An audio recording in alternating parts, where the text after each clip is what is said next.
मेरी माँ गैर मर्द के साथ घर से भाग गई। मेरे पिताजी पैसे लेकर ज़बरदस्ती मेरी शादी 70 साल के बूढ़े आदमी से करा रहे थे। क्योंकि मेरा नाम अलीशा है, अब मैं एक हाउसवाइफ हूँ। मेरा रिश्ता बचपन में ही तय हो चुका था। हमारे यहाँ मेरे ननिहाल में ज़ुबान को बहुत अहमियत दी जाती है। हमारे यहाँ ज़ुबान से निकली बात पत्थर की लकीर होती है। इतनी कि हमारी बिरादरी के लोगों में जान चली जाए मगर ज़ुबान की अहमियत कभी ख़त्म नहीं होती। मैंने अपना पूरा बचपन बिन माँ के ही गुजारा। मेरी माँ मेरे लिए ज़िंदा रहकर भी मर चुकी थी। ऐसा नहीं था कि मेरी माँ मर चुकी थी, इसके बावजूद वह मुझे छोड़कर चली गई थी। मेरे दिल से उनके लिए हमेशा दुआ निकलती थी कि वह जहाँ भी हो हमेशा हमेशा खुश रहे। जब मैं 3 महीने की थी तब मेरी माँ मुझे और मेरे अब्बू को छोड़कर भाग गई थी। वैसे जिस तरह के मेरे अब्बू थे उनको देखकर तो मैं सोचती थी कि चलो अच्छा ही हुआ मेरी माँ यहाँ से भाग गई, वरना मेरे अब्बू उनको अपनी आदत की वजह से ही घर में ही मार देते। मेरे अब्बू जुबान के बहुत तेज़ थे। हर आते जाते को पकड़कर मेरी माँ की बुराइयों में लगे रहते थे। बताते थे कि मेरी पत्नी बेवफा थी, मुझे छोड़कर दूसरे आदमी के साथ भाग गई। मेरे साथ भी अब्बू का रवैया ठीक नहीं रहता था। वो इस ज़माने में भी ना जाने कौन सी सदी के इंसान थे जो बेटी को बोझ समझते थे। ऐसा समझो कि मेरे पास ना तो माँ थी और ना ही बाप था, लेकिन एक ऐसा रिश्ता था मेरे पास जो होता भी है तकरीबन सभी के पास, मगर इस रिश्ते में इतनी मोहब्बत और माँ की जैसी ममता थी जो हर किसी के साथ नहीं होती। वो रिश्ता था मेरी फूफो जान का। मेरी प्यारी फूफो, जिन्हें मैं फूफो जान कहकर बुलाती थी। फूफो जान बिल्कुल मेरी माँ की तरह थी। उन्होंने मुझे अपनी बेटी की तरह पाला था। मेरी फूफो ने एमए फाइनल किया हुआ था, इसलिए मेरे दादा दादी चाहते थे कि फूफो के लिए उनके जितना ही पढ़ा लिखा लड़का ढूंढे, मगर हमारे पूरे ख़ानदान में उनके जितना पढ़ा हुआ कोई और लड़का नहीं था और ना ही कुंवारा था। ख़ानदान के बाहर मेरे दादा दादी फूफो की शादी नहीं कराना चाहते थे और वो दोनों ऐसा लड़का ढूंढते रहे। वक्त निकलता गया और ऐसे ही फूफो की उम्र निकलती गई और दादा दादी उनकी शादी किए बिना ही इस दुनिया से गुजर गए। और उनके गुजरने के बाद मेरे अब्बू ने भी उनकी शादी नहीं की।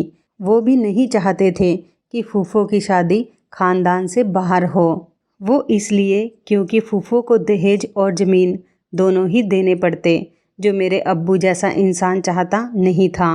दादा दादी के गुजरने के बाद फूफो जान की शादी की उम्मीद तो बिल्कुल ख़त्म हो चुकी थी।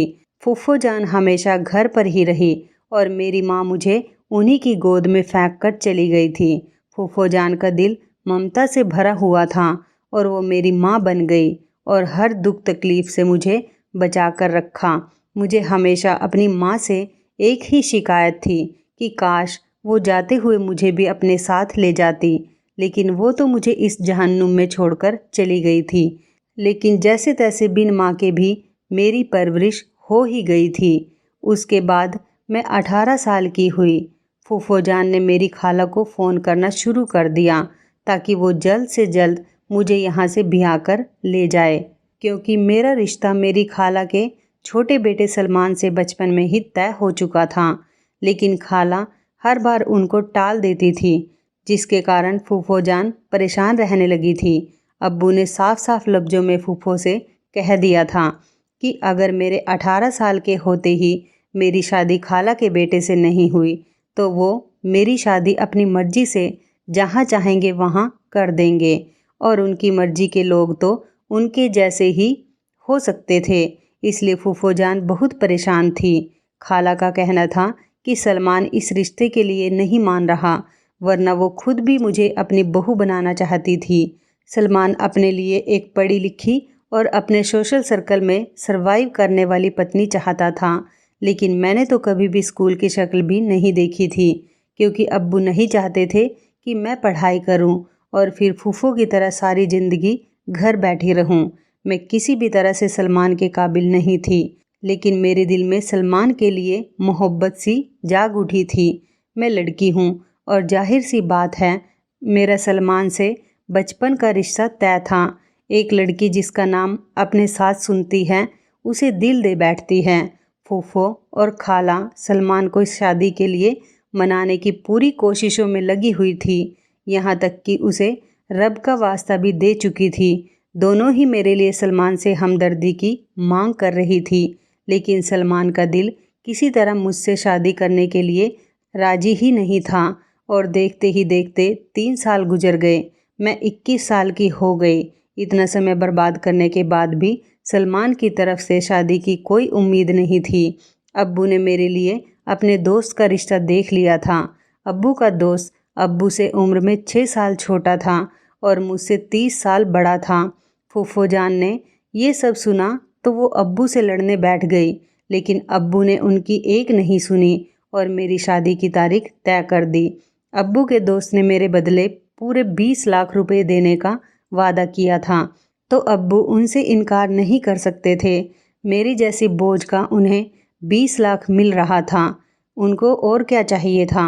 मैं दिन रात बस रोती ही रहती थी और इस सब का कसूरवार सिर्फ अपनी सगी माँ को समझती थी, क्योंकि वही तो थी जो मुझे इस जहन्नुम में अकेला धकेल कर गई थी।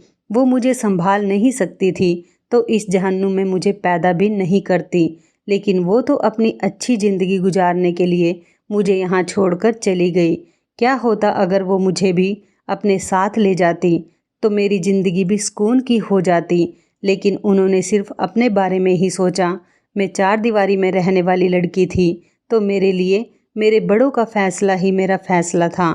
मैंने उन लोगों का फ़ैसला चुपचाप मान लिया और मैं अपने अब्बू के दोस्त से शादी करने के लिए तैयार हो गई।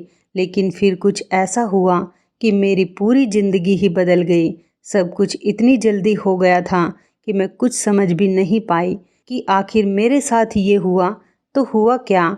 मुझे तो यकीन नहीं हो रहा कि ज़िंदगी ऐसे अचानक ही बदल सकती है। अंधेरे के बाद सवेरा होता है। मैं इस चीज़ से वाकिफ़ नहीं थी, क्योंकि मैंने अपनी सारी ज़िंदगी ही अंधेरे में गुजार दी थी और अब रोशनी मेरा नसीब बनने वाली थी। मैं जैसे भी हालातों में रहती थी, मैंने हमेशा ऊपर वाले पर यकीन किया और यही मजबूत यकीन था जिसने मेरी ज़िंदगी बदल दी थी। मैंने अच्छी शिक्षा तो हासिल नहीं की थी, लेकिन फूफो जान ने मुझे घर में ही काफ़ी कुछ सिखाया था, जिससे मैं ऊपर वाले के बहुत करीब हो गई थी। और ये ऊपर वाले की ही मेहरबानी थी कि मेरी ज़िंदगी अचानक से बदल गई। मेरी शादी वाले दिन ऐसा हुआ कि मेरे अब्बू के दोस्त से मेरी शादी होनी थी। मेरा निकाह होने से पहले पहले ही खाला और सलमान आ गए। खाला ने निकाह रुकवा दिया और शक्ति से कहा कि नाना के बनाए हुए रिश्ते को वो कभी नहीं तोड़ सकती, इसलिए सलमान को मनाकर वो लेकर आ गई है। उधर अब्बू को तो अपने 20 लाख रुपए खो जाने का गम था। अब उन्होंने खूब हंगामा किया। वहाँ बिरादरी के सब लोग जमा थे और हमारी बिरादरी में एक बार जुबान देने के बाद अपनी जुबान से मुकरना संगीन जुर्म था, तो इसलिए अब्बू कुछ नहीं कर पाए। मेरा निकाह उसी दिन अब्बू के दोस्त की जगह सलमान से हो गया था। मेरा दिल जो इतने दिनों से रो रहा था, अब एकदम खिलखिला उठा था और होठ मुस्कुराने लगे थे। अब्बू ने अपने 20 लाख रुपए ना मिलने पर खूब हंगामा किया और गम में बैठ गए। मुझे विदा करते वक्त भी अब्बू का मुंह बना हुआ था और कहने लगे कि अब यहाँ पर वापस मत आना। मैं सोचने लगी कि अब मैं भी यहाँ पर वापस नहीं आना चाहती हूँ, वो भी इस जहन्नुम में। लेकिन इस जहन्नुम में मेरा एक रिश्ता था जो मुझे बहुत प्यारा था। वो रिश्ता फूफो जान का था और फूफो जान ने भी विदाई के वक्त कहा था कि अपने पति का घर छोड़कर कभी मेरे पास मत आना। वैसे यहाँ 1000 बार आना, लेकिन रूठ कर कभी भी मत आना। अब वही तुम्हारा घर है जिसे तुम्हें बसाए रखना है, और याद रखना कि इस घर से तुम्हारी डोली उठ रही है। अब ससुराल से ही तुम्हारी लाश ही वापस आए, तुम नहीं। ये सब बातें सुनकर मेरी आंखों में आंसू आ गए। वैसे भी आज तो मैं हमेशा के लिए इस जहन्नुम से निकलने वाली थी। मेरी विदाई के बाद हम सलमान के घर जाने लगे। सलमान के पास एक बहुत बड़ी गाड़ी थी जिसे वो खुद ही चला रहा था। मैं और खाला पीछे की सीट पर बैठे हुए थे। बहुत लंबा सफ़र करने के बाद हम लोग पक्की सड़क पर आ गए थे जहाँ बहुत सारी गाड़ियाँ तेज़ी से जा रही थी। सब कुछ मेरे लिए बिल्कुल नया सा था, जिसको देखकर मैं बच्चों की तरह खुश हो रही थी। थोड़ी देर बाद वो कार एक बड़ी सी हवेली के दरवाजे पर आकर रुकी। ये हवेली तो बहुत बड़ी थी। सलमान का घर मेरे घर से भी बहुत बड़ा था, इतना बड़ा कि हमारी 3 हवेलियाँ मिला दी जाती तो सलमान का घर बनता। मैं बेताबी से पूरे घर को देख रही थी और खाला मेरी ऐसी मासूम हरकतों को देखकर हंसी जा रही थी, जबकि खाला बहुत परेशान नजर आ रही थी। सलमान अपनी नई नवेली दुल्हन को देखे बगैर ही अंदर चला गया। खाला जान ही मुझे अंदर लेकर आई थी और एक नौकरानी से मुझे मेरे कमरे तक ले जाने के लिए कहा। सीढ़ियाँ चढ़ने के बाद नौकरानी मुझे एक कमरे के बाहर छोड़कर चली गई थी।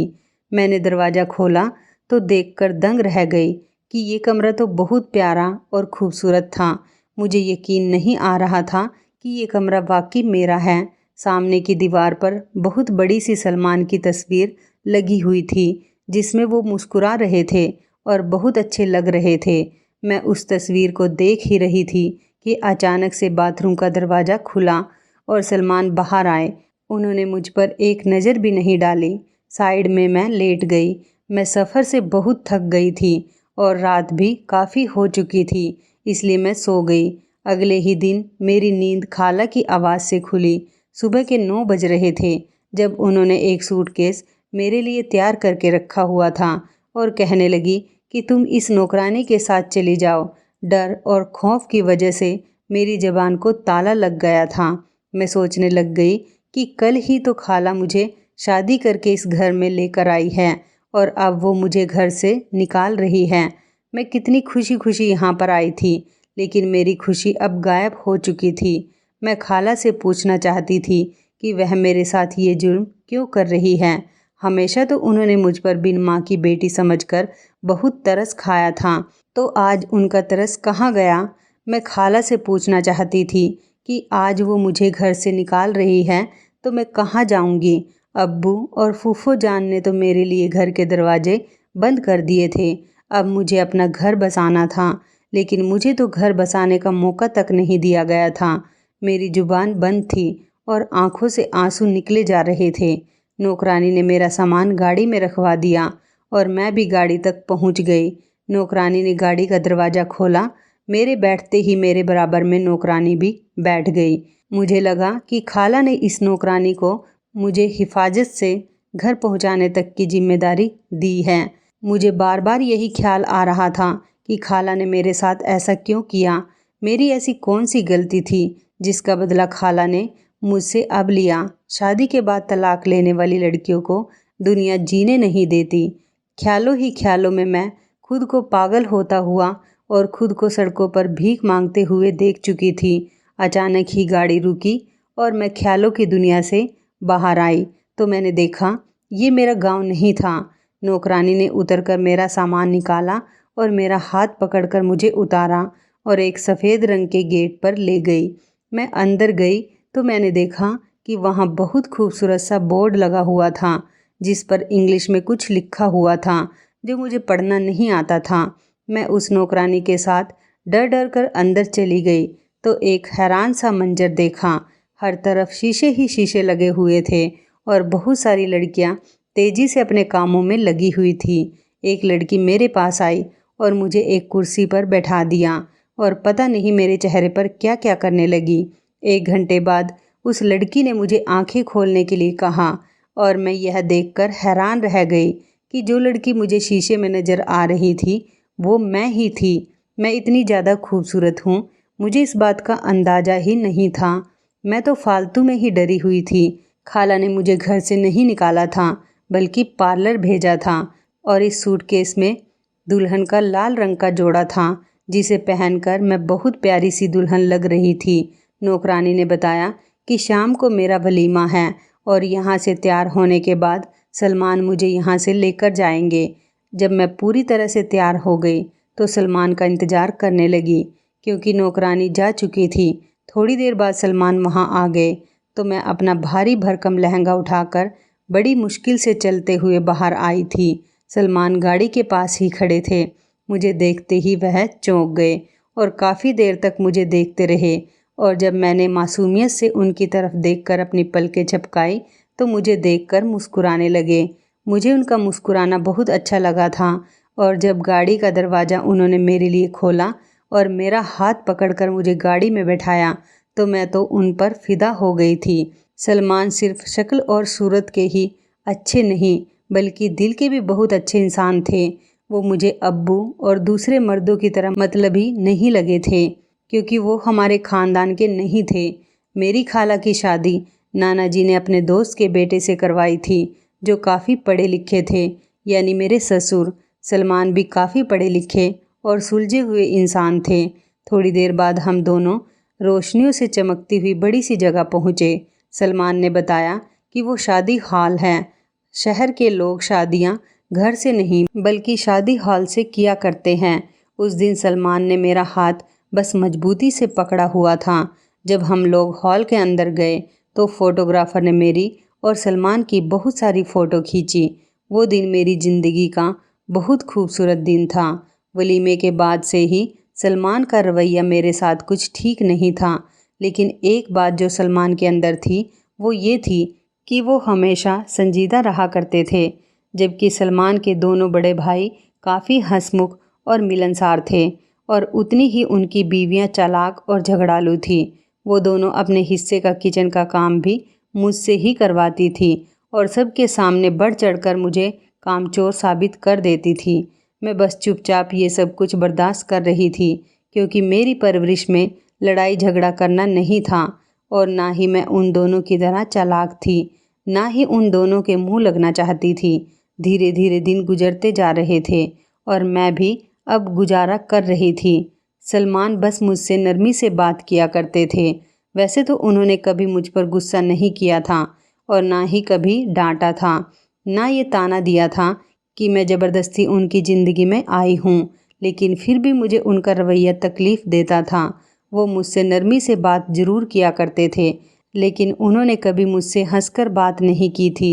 उन्होंने कभी मुझ पर गुस्सा नहीं किया और ना ही डांटा था, मगर कभी प्यार से भी बात नहीं की थी। मैं सलमान से बहुत प्यार करती थी और उनके प्यार के लिए तरसती थी, बस छुप छुप कर रोती रहती थी। मैं कभी सलमान से इस बात का गिला भी नहीं कर सकती थी, क्योंकि मुझे अपना घर बसाना था।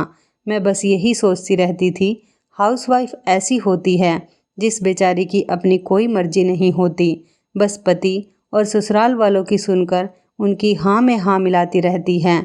मेरा हाल भी यही हो चुका था। पति कहता रात है तो मैं दिन को रात कह दिया करती थी, और ससुराल वाले कहते कि दिन है तो मैं दिन को रात कह दिया करती थी, क्योंकि मेरी फूफो जान ने मुझे सिखाकर भेजा था कि अलीशा बेटा, जो भी हो जाए तुम्हें घर को हमेशा बसाए रखना है। पति के घर से अब सिर्फ तुम्हारी लाश ही आए, तुम नहीं आना। ये सब बातें मुझे याद थी। अब मैं क्या करती अपना घर बचाने के लिए? जो जतन मुझसे हो पा रहे थे मैं वो कर रही थी, और बदले में पति की तरफ से मुझे बेरुखी ही मिल रही थी।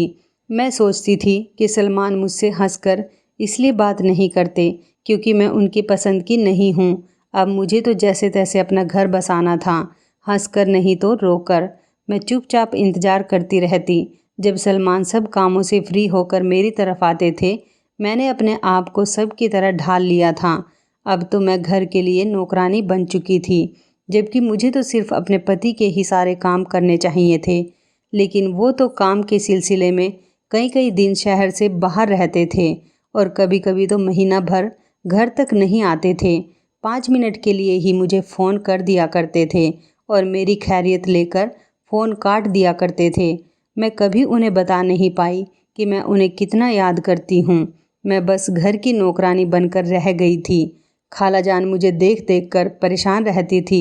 खाला जान की भी तबीयत कुछ ठीक नहीं रहती थी, इसलिए वो बेचारी मेरे लिए कुछ कर नहीं सकती थी। मैं सारा दिन बस नौकरों की तरह घर के सारे काम में लगी रहती थी।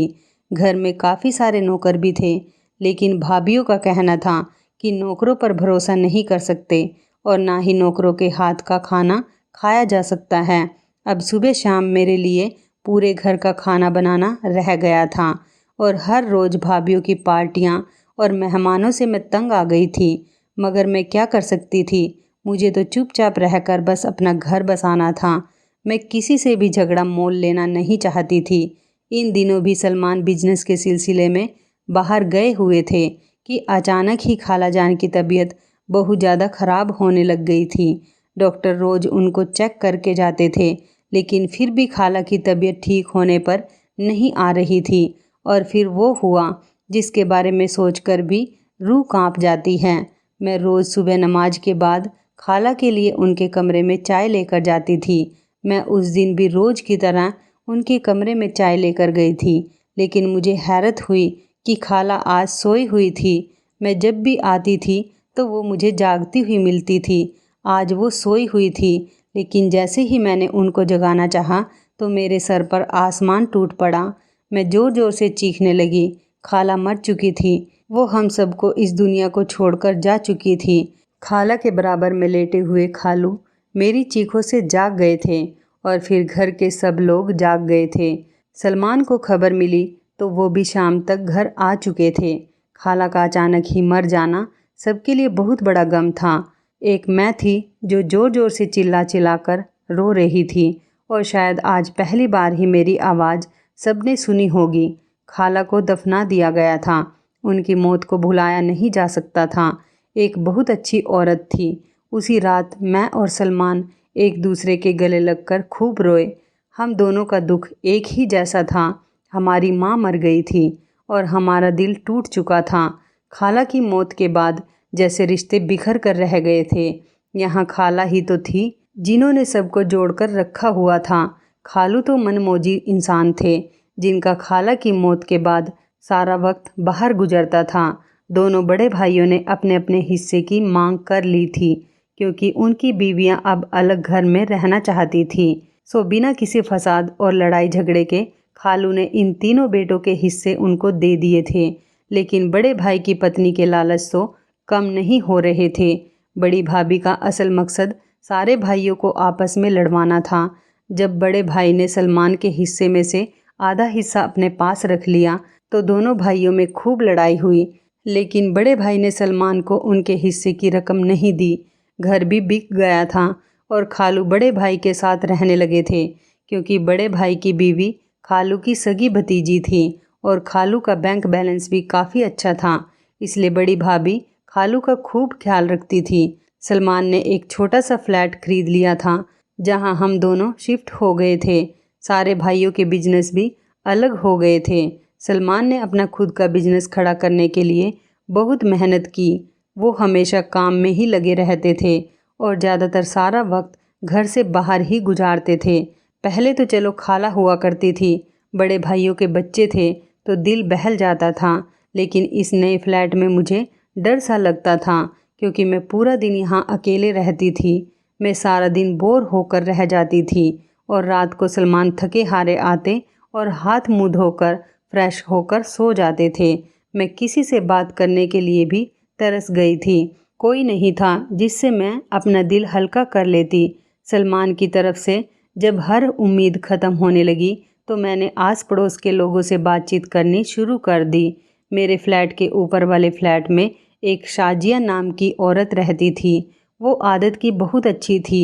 शाजिया गांव की थी और यहाँ मुंबई शहर में अपने पति की नौकरी लगने पर यहाँ शिफ्ट हो गई थी। इनके पति यहाँ पर एक फैक्ट्री में काम किया करते थे। शाजिया के पास 2 बेटियाँ थीं। शाजिया बहुत बातूनी किस्म की औरत थी और बहुत फुर्तीली भी थी। सारे काम चुटकियों में कर दिया करती थी। जब भी मेरी तबीयत ख़राब होती थी वो मेरे सारे काम कर दिया करती थी। वो बहुत बातूनी थी और मैं सारा दिन अकेली रहती थी, तो हम दोनों की बहुत पटती थी और हम दोनों बहुत अच्छे दोस्त बन गए। वो एक अच्छी पड़ोसन थी और पड़ोसी होने की बहुत अच्छी जिम्मेदारी निभाती थी। मैंने एक दिन अपने सारे दुख और गम शाजिया के सामने खोलकर रख दिए थे। मेरे आंसू साफ करके उन्होंने मुझे तसल्ली दी और उन्होंने एक ऐसी बात कही जो मुझ जैसी पागल लड़की ने कभी सोची भी नहीं होगी। ऐसी बात जिसके बारे में सोचने से ही मेरी रूह कांप रही थी, और अगर वो बात सच हो जाती तो मैं मर जाती। मैंने जब शाजिया को बताया कि सलमान मुझसे शादी नहीं करना चाहते थे, उनकी और मेरी ज़बरदस्ती शादी हुई है, इसलिए शायद वो मुझे बहुत कम टाइम देते हैं। इस पर शाजिया ने मुझसे कहा कि सलमान ज़रूर किसी और को पसंद करते हैं, तभी वो अपने बचपन के मंगेतर से शादी नहीं करना चाहते थे और शायद शादी के बाद भी अपनी मोहब्बत को भूल नहीं पा रहे, इसलिए वो तुमसे हंसकर बात नहीं करते और इसलिए तुम्हें टाइम भी नहीं देते, क्योंकि अपना टाइम उन्होंने किसी और के लिए संभाल कर रखा हुआ है। शाजिया की ये बात सुनकर तो मैं गहरी सोच में चली गई थी। उनका कहना था कि जब मर्द घर और बीवी में दिलचस्पी नहीं लेता तो कहीं बाहर दिलचस्पी ले रहा होता है। शाजिया की बातों में मुझे सच्चाई नज़र आ रही थी और यकीन हो गया था कि सलमान शादी से पहले जिस लड़की को पसंद करते थे उसके साथ अब भी सलमान के ताल्लुकात हैं। मैं बहुत ज़्यादा परेशान थी। मैंने एक मशहूर बाबा से इस सिलसिले में बात की तो उन्होंने मेरी परेशानी दूर करने के लिए नीम के 7 पत्ते मुझे दिए और कहा कि मैं रोज़ खाने में मिलाकर सलमान को खिला दूं। पूरे 7 दिन बाद सलमान इस लड़की को छोड़ देगा और मैंने ऐसा ही किया। मैं रोज़ सलमान को वो दम किए हुए नीम के पत्ते रोज़ खाने में मिलाकर देने लगी। लेकिन जब 7वें दिन सलमान खाना खाने घर वापस आए तो मैंने वही नीम के पत्ते उनके खाने में मिला दिए। लेकिन उनको तभी एक ज़रूरी कॉल आ गई। उन्हें अर्जेंट कहीं जाना था, इसलिए मैंने उनका खाना पैक कर दिया। लेकिन तब तक सलमान फ्लैट से निकल चुके थे। मैं भी उनके पीछे ही चली गई। वो जैसे ही गाड़ी में बैठे, न जाने मुझे क्या सूझी कि मैंने रिक्शा रोका और उनका पीछा करना शुरू कर दिया। कुछ देर बाद सलमान एक बहुत बड़ी बिल्डिंग के सामने आकर रुक गए। मैंने रिक्शे वाले को किराया दिया और सलमान का पीछा करने लगी। तभी सलमान अचानक कहीं गायब हो गए, लेकिन थोड़ी देर बाद मुझे उनकी पीठ दिखाई दी तो मैं उनके पीछे हो गई। वो एक फ्लैट के अंदर चले गए थे। मेरे सारे शक सही निकले थे। सलमान मेरे साथ बेवफाई कर रहे थे। मैं फ्लैट के पास पहुंची, जिसका दरवाज़ा सलमान बंद करना भूल गए थे। लेकिन मैं जैसे ही अंदर गई तो ये देखकर मेरे पैरों तले ज़मीन खिसक गई कि अंदर मेरे पति नहीं, मेरे ससुर यानी मेरे खालू थे। उन्होंने बिल्कुल वैसे ही कपड़े पहन रखे थे जैसे आज सलमान ने पहने हुए थे। मुझे गलतफहमी हो गई थी। मुझे अब याद आया कि ऐसे एक जैसे कपड़े चारों बाप बेटों ने खाला खालू के एनिवर्सरी पर पहने थे। खालू के साथ कमरे में जो औरत थी उसे देखकर तो मेरे होश ही उड़ गए और घबराकर मेरे हाथों से बर्तन गिर गए, जैसे पूरी दुनिया मेरे नज़रों के सामने घूम गई थी और आसमान मेरे सर पर टूट पड़ा था, क्योंकि उन छोटे कपड़ों में बेहया औरत मेरी माँ थी। मेरी सगी माँ जो मुझे पैदा करने के 3 महीने बाद ही छोड़कर भाग गई थी। मेरी माँ मेरे ससुर यानी अपने जीजा के साथ मौजूद थी, जिसको देखना मेरे लिए नाकाबिले यकीन था। मैं चाहती थी कि मैं कभी अपनी माँ से मिलूं, लेकिन ऐसी हालत में कभी वो मुझे नज़र नहीं आती तो मुझे उनसे नफ़रत नहीं होती। मैंने फ़ोन करके सलमान को भी वहीं बुला लिया। अब तो मुझे अपनी माँ से हिसाब किताब करना था और सलमान के आने तक मेरी खालू से लड़ाई हो गई और लड़ाई में खालू के मुंह से कुछ ऐसा निकला कि जो मैं जानती तो पहले से थी, लेकिन खालू के मुंह से सुनना चाहती थी। उन्होंने कुछ ऐसा कहा कि जिसे सुनकर मेरे तो होश उड़ गए थे। उन्होंने बताया कि उन्होंने खाला को जहर देकर मार दिया था, क्योंकि बरसों बाद खालू को उनकी मोहब्बत यानी मेरी माँ मिली थी। खालू हमेशा से ही मेरी अम्मी से शादी करना चाहते थे, लेकिन कुछ हादसों की वजह से उन दोनों की शादी नहीं हो सकी और अम्मी मुझे और अब्बू को छोड़ने के बाद लंदन चली गई थी और अब फेमस और दौलतमंद होकर वापस आई थी। खाला को मारने में मेरी माँ और खालू दोनों का हाथ था। सलमान के वहाँ पहुँचते ही दोनों ही अपने गुनाह से मुकर गए और ये देखकर और सुनकर सब हैरान रह गए कि जिस बिल्डिंग में हम लोग खड़े थे वो बिल्डिंग सलमान की ही थी। ये सलमान का बिजनेस था और एक सबसे अच्छा काम सलमान ने ये किया था कि इस बिल्डिंग के हर फ्लैट में एक एक कैमरा लगा हुआ था। खालू के फ्लैट से भी कैमरा निकला था। ये वीडियो देखकर सलमान और उनके दोनों भाई ही भड़क उठे थे। वे अपने माँ के मुजरिमों को कभी माफ़ नहीं कर सकते थे।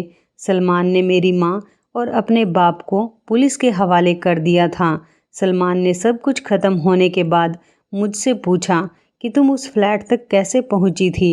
जो कुछ भी हुआ था वो सब मैंने सलमान को सुना दिया, जिसे सुनकर सलमान ने मेरी तरफ देखा और कहने लगे कि वो शादी सिर्फ इसलिए नहीं करना चाहते थे कि वो पहले अपना कारोबार शुरू करना चाहते थे, इसलिए वो शादी के बाद भी इतने बिजी रहे कि अपना करियर बना सके।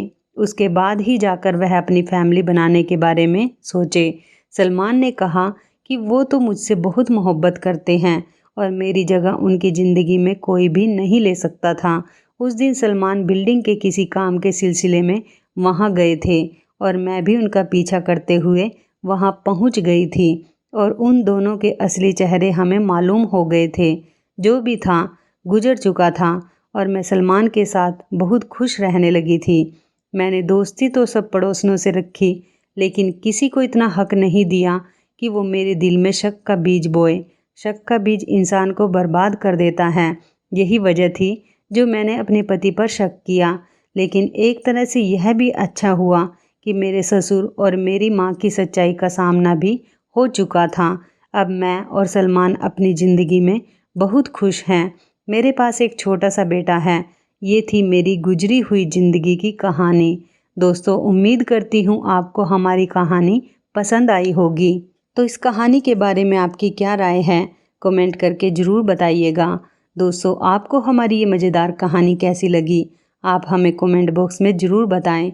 यदि आपके पास भी ऐसी कोई प्यारी सी कहानी है या फिर ऐसी कोई कहानी जिससे कुछ शिक्षा मिले, तो आप हमारे साथ उसको ज़रूर शेयर करें।